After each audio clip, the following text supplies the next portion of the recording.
This is your favorite podcaster, Romina, and you just tuned in to rmpodcastfl. Hello, beautiful people, and welcome back to RM Podcast FL. This is your favorite podcaster, Romina. Hope everybody's having a tremendous day so far, you guys, and I cannot believe this is episode 45. 45. That is amazing. And this whole thing started just as an idea. I mean, the greatest things out there start as an idea, right? Well, first and foremost, I want to thank you guys for tuning in. Go ahead and make sure to give us a 5-star and a short review. Tell everybody about this podcast because we love getting feedback from you guys. And as always, you can go to www.rmpodcastfl.com or go ahead and email me rmpodcastfl@gmail.com for any questions or concerns you guys might have. But before we do get started, as always, I want to go ahead and do a little intro for today's guest speaker. Today's guest speaker is Gary A. Roth. He is the CEO of Blue Collar Consulting Group. And he's also a fellow podcaster, you guys. You should definitely go ahead and tune into the Professional Podcaster after you listen to this one. Gary does an amazing job at interviewing professionals of different careers. And I was also on his podcast. I had the pleasure of being there. And a while back, we actually talked about how to use social media to your advantage and build a brand behind your name. As a very good example would be just Googling yourself. If you want to market yourself out there just for a job or for a business or whatever you want to do, so you definitely should go ahead and build a great social media presence, as we do live in the technology day and age. So you definitely should look into that. I'll go ahead and attach the information below. But Gary is also a master sergeant in the Army. He recently got the promotion, so whoop whoop. Congratulations to Gary as well. And today we talk about something different.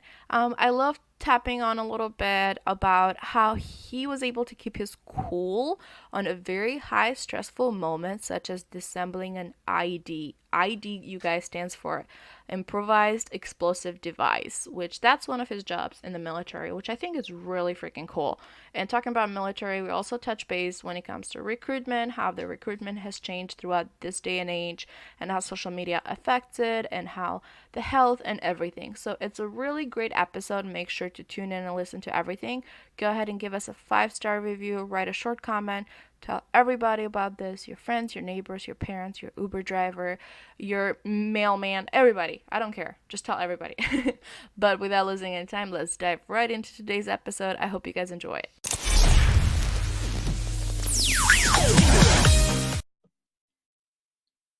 Thank you so much, guys, for tuning in to RM Podcast FL and investing your time to this episode. Like I mentioned on the bio, today's guest is Gary A. Roth. Hi, Gary. How are you today?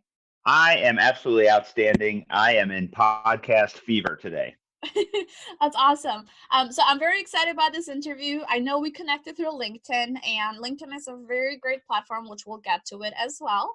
But before we do jump into the questions, let's go ahead and I'll pass the mic to you if you want to introduce yourself. Hey, thanks, Tremina. Again, my name is Gary A. Roth. I am a soldier in the Army. I've been in the Army and Army Reserve for over 21 years now. I am also an entrepreneur. I started Blue Collar Consulting Group back in 2014. I'm also the host and creator of the the professional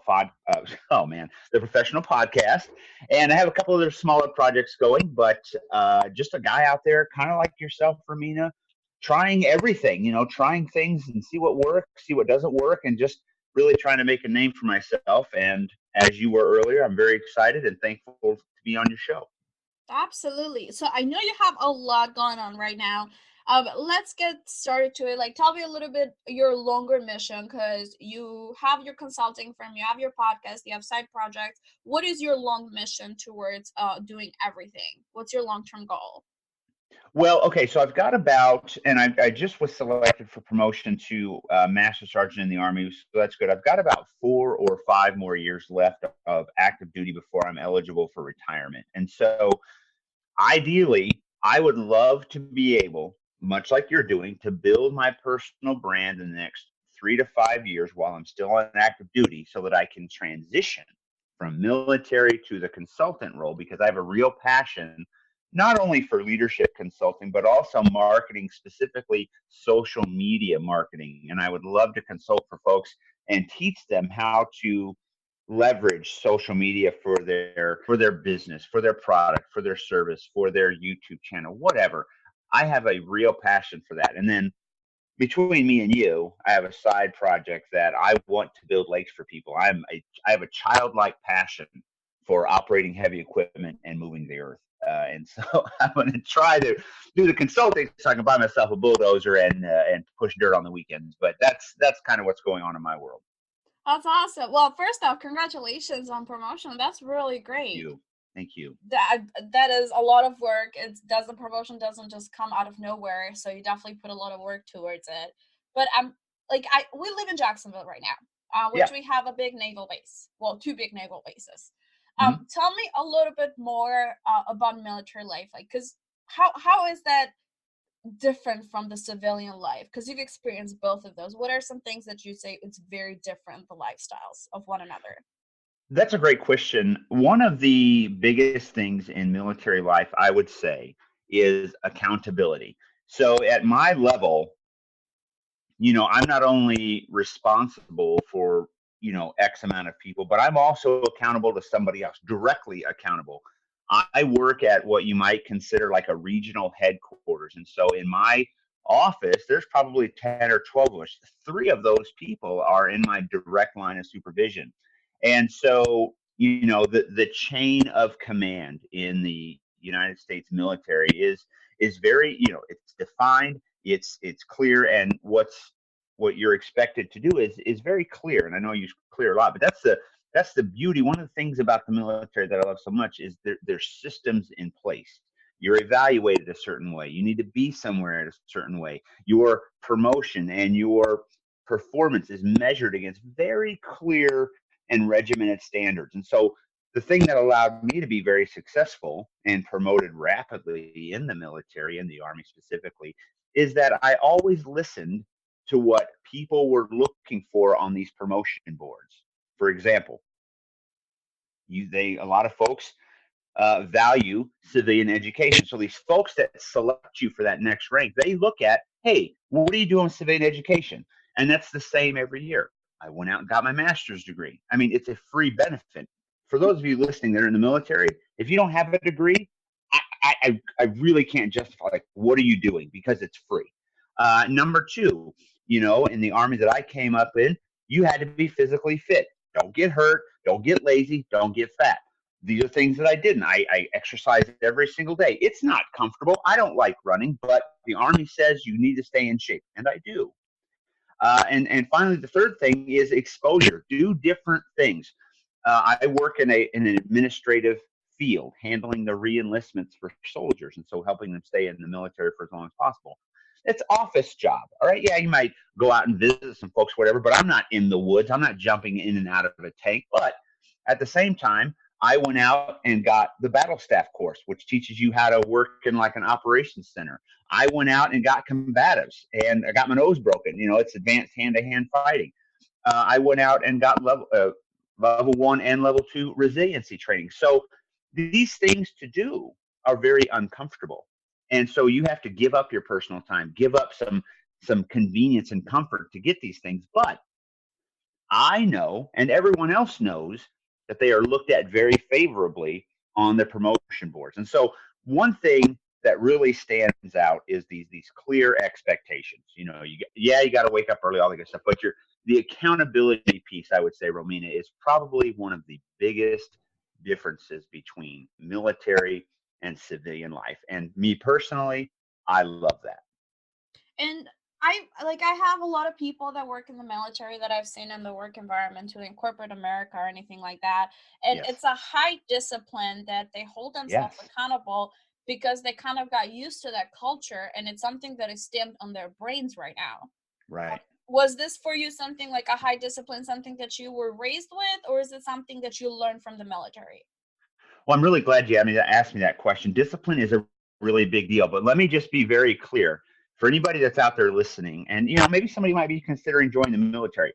First of all, it's not a brainwashing. It's never a brainwashing in the Army. It's nothing like that at all. But what they do is they, especially in boot camp, they will put you in very adverse situations. You're going to be hot and cold and tired and all these things. And you're going to be there with other people that are hot and cold and tired. And that shared adversity builds these bonds. And that shared adversity not only builds these strong bonds, but you don't want to let somebody else down beside you. And so when you learn that discipline is required so that you don't let down your buddy next to you, that discipline becomes a part of you because you know you have to have discipline. You have to wake up early. If you don't wake up early, they wake you and everybody else up very, very rudely. Okay. They bang on stuff, and they go crazy. That affects other people. When you don't work out well enough or if you get lazy, that affects other people. When you don't go to training, when you don't go to the exercises, it could cost the life of somebody that you know. If you don't maintain your vehicle and you're out on patrol and your vehicle breaks down and you come under attack, those are people's lives at stake. And so if you get careless or apathetic or just plain lazy with your discipline, people could die. So And I so, feel like yes. somebody that might have been very selfish, knowingly or unknowingly, at one point in their life, if they join the military, if they get to that culture, then they definitely learn a lot more of how to look out for the person next to you, for their brother or their sister. You're exactly right. It starts off with the person next to you. When you're kind of a lower ranking folks, you just got to take care of yourself, maybe one person next to you. Typically, and there are exceptions, as you go forward, you really tend to believe in and buy into the concept of the team and of the military unit and things like that. And so you become less selfish, more responsible. One of the Army values, one of the seven Army values is selfless service. As you progress in rank, your requirements for that selfless service, for that reduction in selfishness, become exponentially greater. You simply have to give of yourself if you want to be successful. Now, I want to jump a little bit because you used to disassemble bombs, correct? Yep, I sure did. So, I was an EOD tech. so tell me a little bit, like how do you keep yourself so calm? What is going Yes. on in your mind when you're doing so? Because I've never done it. I hope I never have to do it because it's not something that you can just wake up and do it. Like, tell me a little bit of what's going on through your Yeah, mind through that moment. sure. Sure. And I'm glad you asked. First of all, let me just say the Hurt Locker movie is complete garbage. Okay. So much falseness in that movie. It's unreal. But so, and oddly enough, in 1998 and 1999, I completed EOD school down at Eglin Air Force Base, Florida, over by Fort Walton Beach. So down in the beautiful state of Florida. And so the school for an EOD stands for Explosive Ordnance Disposal. So as an EOD technician, you spend over a year in school, which is one of the longest schools in the Department of Defense. And so the reason that the school is so long is because massive amounts of information are required. There are millions of types of explosive devices all across the world. So to answer your question, in order to keep your cool, you have to do, there's so much to do when you arrive on an incident. So not only, do you have to think about what you're dealing with, you have to think about the hazards, you have to think about the tools you're going to use, the procedure, the condition of the ordnance or the IED. So there's so much equipment to prepare, there's reports to give, there's approaches to think about, there's tools and techniques and methods, and all these intricate little processes that they're just kick into high gear when you're on the way, when you're on the scene, and when you're doing those types of things. And we're trained from the very beginning to do things safely. So you don't hang out by the ordinance. You don't use your radio by it. You're always staying far away as possible. You're getting other people far away as possible. You're getting dangerous things like if there's fuel tanks or vehicles, you're getting all that stuff out of the way to make it as safe as possible, because you're always thinking in your mind, if this thing goes off, how can I minimize damage or danger? So to answer your question, you're just process minded. You're breaking it down, kind of like what you said earlier on my show. You're reverse engineering everything, breaking it down into little steps, and there's just a ton of information. So you kind of revert back to your training. Would you say that's the same thing that you do when it comes to consulting? Like look at every single detail to make sure that the final product it's perfect? Would you say there's like parallelism between those two that you do? Great question. And I think you're right. I think there's a lot of parallels to diffusing a bomb and, let's face it, diffusing a business situation. You much like when you're diffusing a bomb, you can't get caught up in your emotions. And much like as you know, you can't get caught up in your emotions when dealing with a business or a particular process or whatever, or like yourself, you're working through your education. You have these big ambitions for law school. If you get wrapped up in your emotions, get if you let that fear control you, if you let that anxiety control you, that's going to be your primary task, is to be consumed by that, and you won't be able to get anything done. And so it's very important to look at everything that you do from a social media marketing perspective to a leadership perspective as best as you can, to look at it very objectively. They did this, XYZ. They didn't do this, XYZ. Breaking it down into very mechanical processes as much as possible, with one exception. When you're dealing with human beings individually or in teams or working with them directly, you have to have empathy. Empathy and humility are key ingredients to successful leadership. And if I have just a moment, I'd like to emphasize the difference between sympathy and empathy. You're not out there feeling sorry for people because they're having a bad day. No. What you're doing is you're trying to understand what they're going through. And I always like to add, so that you can provide a solution. Say, for instance, let's say you have a very talented employee. I'll give one example, then we can move on. Let's say you have a very talented employee, maybe a single mother with a bunch of children. Mhm. Okay. And let's say her name is Mary. Hope you don't mind, Mary. If you're out there, I'm not talking about you.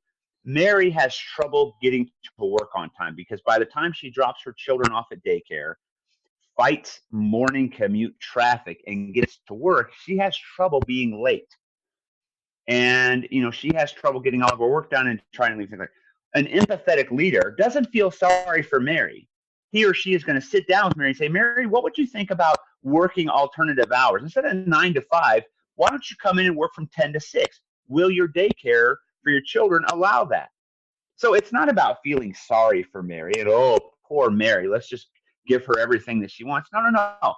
Mary is a talented employee. Let's solve these problems for Mary by using creative solutions. She can still be there for the staff meetings and all the daytime stuff, but she can also work these better hours that will allow her to work a full day with less stress. So the difference between empathy and sympathy are very important when leading human beings, and and you have to have that. And that's a very great example that you brought up because, as we know, mothers that have a lot of children, for example, have a lot of responsibilities that they're trying their best. If they get just that hand up or they just get that just additional help, you will see them improve and escalate so much more that there can be a talent Absolutely. for the business later on and can be a promotion on the way, or it can like her life can change just because of those even 30 minutes or an hour like schedule time change. Yes. And the employee will feel valued. The employee will feel taken care of. These are quality things that make people go above and beyond. That is so true, and thank you for bringing that example. I think that's a great example too. Now, I do want to jump a little bit because you're Sure. also into talent recruiting for Army. And on a research that I read a while back, it does say, like I came into some statistics that it kind of got my attention. It was Mhm. saying that recently, like within the last 10 years, the new generation is because it's being lazy. It was a term that was used. Sure. It's less likely for people to sign up for army because of social media, because unhealthy foods. So Hmm. like like you have to be physically fit, you have to pass the exams. People are less and less likely to join. Is this such a true thing? I want to get this perspective from an actual person that meets with this phenomenon. Sure, of course. Just to be, crystal clear, I'm not an actual recruiter anymore. I was a recruiter from 2004 into 2008, and then I was a recruiting station commander for 2 years after that, and then a corporate level trainer, so to speak. And now I'm on the retention side of things to help them stay in. So when I was a recruiter, Romina, from 2004 to 2008, those were some of the darkest days of the wars in Iraq and Afghanistan. It was a very difficult time for this nation. It was a very difficult time for the military. And so, we were still able to, meet a lot of our recruiting objectives. So to say that it's a lot different now based on the qualifications, I would say that's a little bit false. It's always been difficult to join the military. There's a small age window. You have to fit in with certain physical requirements as far as height and weight, and physical health requirements. You can't have asthma, you can't be on medication and things like that. And then not only that, you also have to pass the ASVAB test, which is something that you mentioned as well. And then finally, of course, the moral standings, with your criminal background. The Army will not, the whole go to the Army or go to jail thing is patently false. The Army does not want folks with something hanging over their head, because that's not a true volunteer service.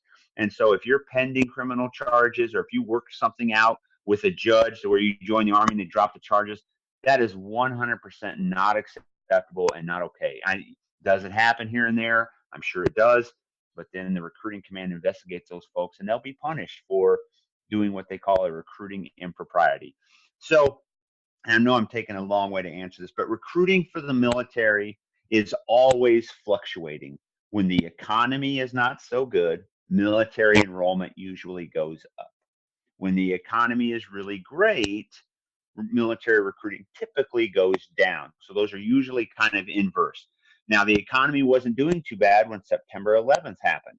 During that year, recruiting was through the roof because people wanted to serve and maybe get revenge or all these other types of motivators. And then as the war dragged on, military recruiting became more difficult. So every single year, the Department of Defense, through its various committees and research groups, are always trying to tinker with ways to make the military more attractive. The value of civilian education is there. And so you have these post 9/11 GI bills.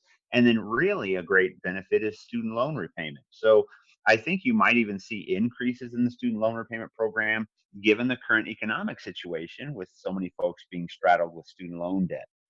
And so really, I have always found that the military recruiter, that for me, that Army recruiter made the difference. And so if you have high quality, high integrity military recruiters out there showing the benefits of the military individually to folks, then I think that's the key to success. That's what will make military recruitment go up. And it just depends on that staff, on the various levels of leadership, to ensure that personnel are doing the right thing day in and day out. And a vast majority are. And that's the vast majority of recruiting. And then I think that last little bit, Romina, depends on economy and things like that. So to answer your question, it's always been challenging with the volunteer Army. Those challenges will continue. And day in and day out, the Department of Defense tinkers with stuff. Recruiters are out there trying their best to present these benefits. And at the end of the day, you get what you get. So what you said, you touched a very good point whenever you said that some people